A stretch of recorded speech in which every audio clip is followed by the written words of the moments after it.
नमस्कार दोस्तों, आज की हमारी कहानी है एक सच्ची और निस्वार्थ प्रेम कथा। आपने अभी तक हमारे चैनल को सब्सक्राइब नहीं किया है तो चैनल को सब्सक्राइब जरूर कीजिए। इस कहानी की शुरुआत होती है शिवा नाम के एक 14 साल के बच्चे से। शिवा एक बहुत ही गरीब परिवार का बच्चा था। पिता का लगभग 6 वर्ष पहले ही देहांत हो गया था। शिवा का लालन पालन उसकी माँ ने किया। एक दिन शिवा बाजार से सब्जियां लेने गया था, तभी उसने एक बहुत ही सुंदर लड़की को देखा और उसे देखता ही रहा। अचानक उस लड़की का ध्यान भी शिवा पर गया और वह शर्मा गई। शिवा उस लड़की के पास जाकर उसका नाम और घर पूछा।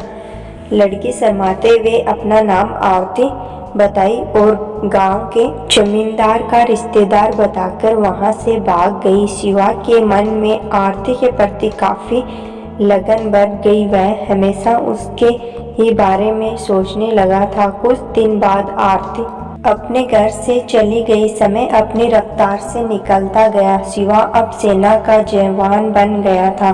बॉर्डर पर लड़ाई होने वाली थी। लड़ाई पर जाने से पहले सेना का सूबेदार राम सिंह शिवा को अपने घर लेकर गया। सूबेदार राम सिंह के घर पहुंचते ही शिवा ने सूबेदारनी को देखा और उसकी आंखें खुली रह गई, क्योंकि सूबेदारनी असल में आरती ही थी जिसकी शादी राम सिंह से हो गई थी। शिवा और आरती की आंखें भर आई। एक दूसरे से बिना कुछ बोले ही वो बहुत कुछ कह गई। अगले दिन जब सूबेदार और शिवा लड़ाई पर जाने के लिए घर से निकलने ही वाले थे, जब सूबेदारनी ने शिवा के आगे हाथ जोड़कर कहा कि जंग में मेरे पति का साथ देना और उसकी रक्षा करना, क्योंकि मैं उनके बच्चे की मां बनने वाली हूँ।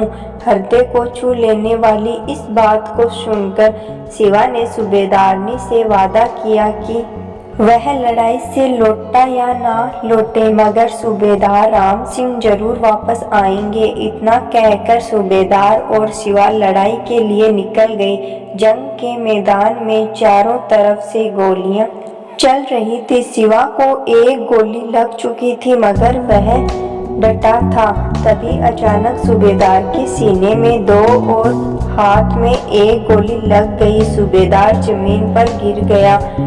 ये देखते ही शिवा उसके पास आया और कंधे पर उठाकर सूबेदार राम सिंह को सुरक्षित स्थान पर ले गया, जहां से उसको अस्पताल भेज दिया गया। शिवा अगर चाहता तो सूबेदार राम सिंह के साथ जा सकता था, क्योंकि वह भी घायल था, मगर वह सूबेदारनी से किया हुआ वादा निभा चुका था। अब उसे अपने देश के लिए वादा निभाना था। शिवा वापस आकर अपने पोस्ट पर गोलियां चलाने लगा और बहुत सारे दुश्मनों को मार गिराया। जब शिवा अपनी बंदूक में गोलियां भर रहा था, तभी एक गोली उसके सिर पर लगी और पार हो गई। शिवा वहीं गिर गया और वीर गति को प्राप्त हो गया। इस प्रकार शिवा ने अपने प्रेम और आरती के प्रति प्रेम को निस्वार्थ भाव से पूरा किया।